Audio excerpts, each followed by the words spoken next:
আমাদের দেশে সেন্সর বোর্ডের সদস্যদের মনমর্জি বোঝা আসলেই দুষ্কর।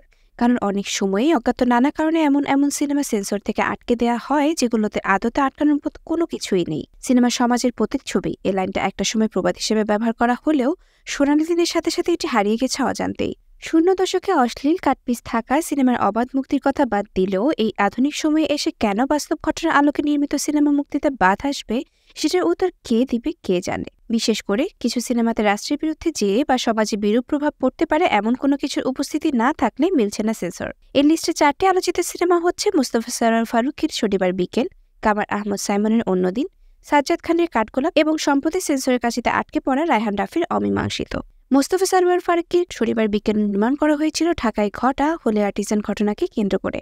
বিশ্বের নানা দেশে নানা সত্য ঘটনা অবলম্বন করে সিনেমা বানানো হলেও আমাদের দেশে এই সিনেমাটি রিলিজ দেওয়া হচ্ছে না। আবার বেশ কিছু আন্তর্জাতিক চলচ্চিত্র উৎসবে একাধিক পুরস্কার জেতা সাজ্জাদ খানের কাঠগোলাপ মুক্তির সনদ পাচ্ছে না অজানা কারণে। অন্যদিকে নন্দিত নির্মাতা কামার আহমদ সাইমনের ওয়াটার ট্রিলজির দ্বিতীয় সিনেমা অন্যদিন, সিনেমাটি লোকার্নোর পিয়াৎজা গ্রান্দা, ক্যামডেন, কানের লা অ্যাথলিয়ার সহ নানা আন্তর্জাতিক চলচ্চিত্র উৎসবে প্রদর্শিত হয়েছে। মিলেছে ভূয়সী প্রশংসাও, তবু দেশে রিলিজ দেওয়া হচ্ছে না। এই লিস্টের সর্বশেষ সংযোজন রায়হান রাফির অমীমাংসিত।